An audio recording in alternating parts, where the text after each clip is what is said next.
All right, in today's video, I'm going to walk you through optimization score and essentially explain my thoughts on it. To start off, what is optimization score?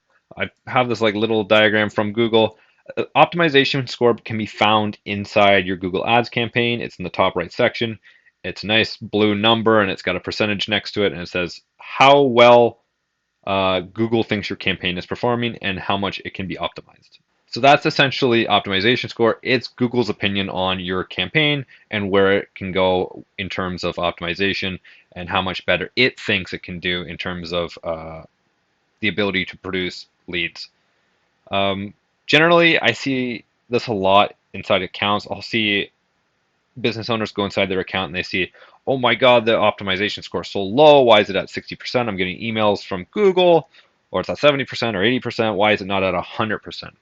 Um, what a lot of people don't understand is optimization score is based on Google's AI judging an account across, essentially millions of accounts and going, okay, this account looks bad, therefore it's bad. It doesn't take into consideration what you're doing and how well it's producing leads.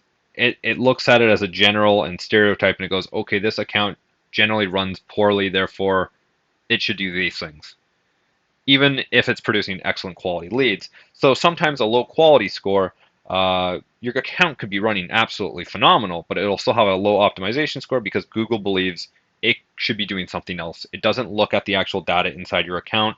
It just looks at it as a general stereotype and it compares it to all the other accounts that are running poorly and it goes, okay, this account's probably running poorly. Which, if you're new to Google Ads and you don't know anything about it, chances are if your account looks poor, then it probably is poor and it's not doing well. But if you're experienced, you know how to generate leads, you have landing pages set up, all this stuff, and it just gives Google that feeling of, okay, it still doesn't look good, but it may be performing well. It'll go with the latter or the former and say it's probably not performing well. You should do these things, and it'll just give you essentially a spray and pray method of try everything, like dynamic search ads, display networks, search networks.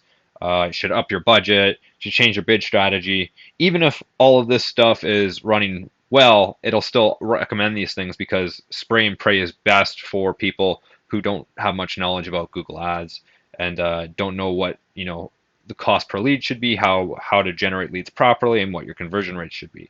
Um, so an optimization score, realistically, there's no thing it should be. It's Google's opinion of what it could optimize towards. So we have accounts that regularly run anywhere between 60% optimization rate and 90%.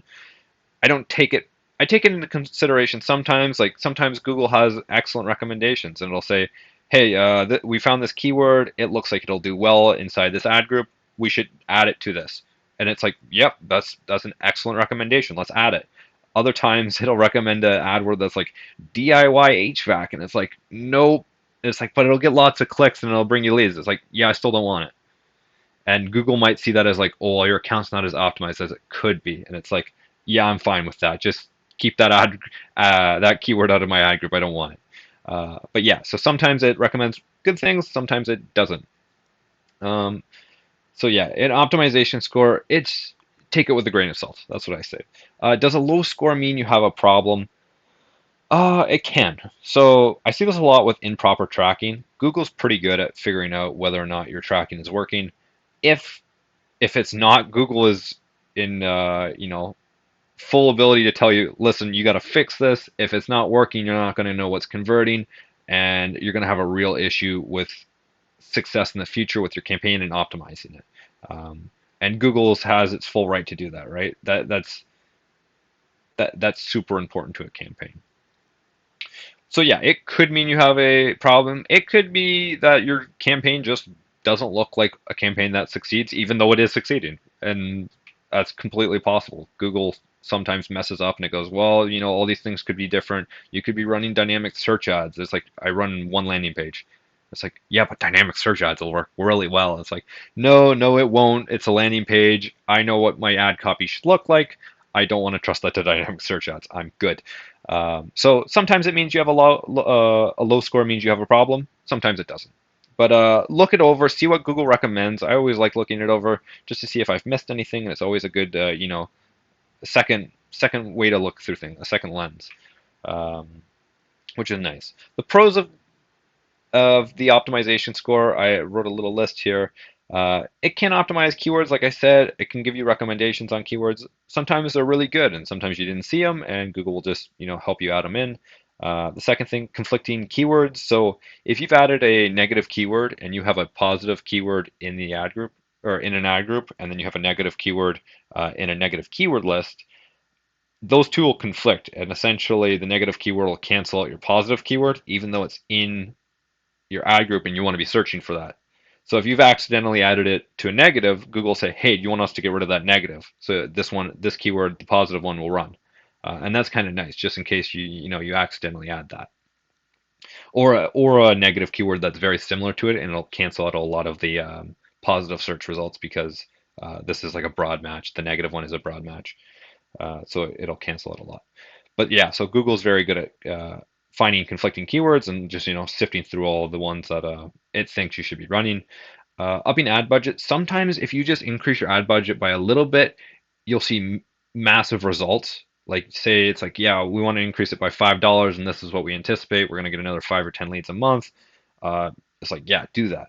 Other times Google will say like, yeah, if you up it by another $25 a day, we'll get you, 1 or 2 more leads a month. And most of the time it's like, yeah, I'll pass on that. That's not worth it. Um, so yeah, sometimes Google just isn't really good at predicting results. Um, I'm not exactly sure why that is. Sometimes it's on the dot, sometimes it's not. But upping ad budget, it's like, yeah, generally if you up an ad budget, you'll get more leads. But Google always wants to spend as much money as possible, so it favors upping ad budget, and it'll give you a lower optimization score if you don't up it. Improper tracking, like I said before, it'll let you know generally if it's improper, and it says you need to fix this. This is an issue. The cons of optimization score. Like I said before, Google really likes to spend money, and it wants to essentially keep you on the platform for as long as possible and make as much as money as possible. And it does this by essentially implementing and recommending a spray and pray method, which is just shoot at everything and hopefully something sticks. This is good for people who don't understand Google Ads at all. It's very bad for people who do understand Google Ads because you get a low optimization score, which realistically doesn't do anything. But it'll say like, hey, why do you only want mobile users going to your landing page at specific hours? Like you could get way more people if you use display ads and all this. It's like, but these are the people I'm targeting. I don't want display ad people, or I don't want other search network people. Um, yeah, it's spray and pray is great for people who have no idea what they're doing. But if you do know what you're doing, chances are Google will say like, well, you could be doing other stuff. It'll give you a low optimization score, or a lower. It won't be perfect. Dynamic search ads. It loves running dynamic search ads, which I mean, on most, if you have a fully indexed website on Google, dynamic search ads are great. If you don't have a fully indexed website on Google, dynamic search ads are worthless because Google won't be able to get that information. And especially if you're running landing pages and you're only running 1 or 2, it's like, I'll write my own ad copy. I don't want dynamic search ads to just guess for the next, several months on what is going to convert, because I know what's going to convert better. But it loves to recommend dynamic search ads. It loves to recommend display network, which for a lot of companies, display network is essentially useless. You're not going to see any results out of that. Search network, so it wants to run on different search networks other than Google, and partner networks that Google has partnered with. Uh, Generally, these leads are really bad or more expensive. It's always worth the test, but generally Google likes running and spending as much money as possible and just spray pray method, like I said, and it'll run on display networks, it'll run on search networks. And you really want to find that 80-20 principle. So 20% of your leads, the cream of the crop, you want to target those guys. You don't want to be just, target everyone and hopefully something works. You want the most bang for your buck that you can get. And chances are that's a very, very niche and direct target market where you have everything dialed in and it's not open to multiple networks. It's very, very narrow market. A con can also, like I said, up ad budget. So they just, spend another, $50 a day and you'll get like 2 or 3 leads. It's like, Yeah, I'm good. I'll pass on that. Sometimes it's just, crazy numbers Google throws out. So it's not always great. And bid strategy, I've seen this too. Google is optimized for people who don't know what they're doing. If bid strategy, and Google knows that if it allows itself to optimize, it should run an automated bidding strategy. So it'll take over and it'll recommend that you stay away from manual bidding strategies. So maximize cost or maximize clicks, which is when we love to run the first 2 months just to get enough data. It'll say that's a garbage strategy. Use a fully automated strategy, and that's because it wants as much control as possible because it thinks it knows better than you do, and most of the time it does, especially if you don't have much knowledge about Google. But as you know, and I've said this in multiple videos before, you need to fill data, or you need to fill Google up with good data. So if you give it terrible data and you let Google just take the reins, sometimes it works and it finds out the perfect people it should be targeting. Sometimes it finds people who, it should not be targeting. It's going after people with keywords like HVAC, DIY, HVAC tips, landscaping, companies to work at, and it goes, oh my God, I'm getting so many leads from there. I'm doing a great job. And it's like, no, you're not. And it'll keep optimizing for that. So it'll recommend the strategies that allow you to spend the most money. And generally, that's an automated bidding strategy.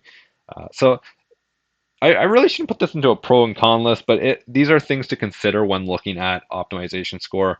And these are things that'll affect optimization score. So not running dynamic search ads, display networks, not running those search networks, not having a high enough ad budget, using a different bidding strategy. Google looks at all this and goes, oh, it's not optimized. We could be doing this differently, even though chances are it probably is optimized. So you can get a score in between 60 and 90%, and which you can have an absolutely fantastic campaign in between that, but Google will think it's not as great. It could be doing more. Um, so yeah, optimization score. Is it useful? Yeah. Is it perfect? Absolutely not. Hopefully this gives you a good idea of what you should think of optimization score. Always remember, optimization score, just because it's low doesn't mean bad. Okay, I know a lot of business owners, they go into their account and they go, oh my God, it's low. Google, is this all-knowing being, and it thinks it's low, therefore it's low. And it's like, no, Google just wants to spend more money. It wants to, spread out as far as possible and see what it can figure out on its own, which is not always the best plan. So hopefully this answers your questions on the optimization score. If you have any more, leave them down in the comment section below. I'd be happy to answer them. Other than that, you guys have a wonderful day and take care.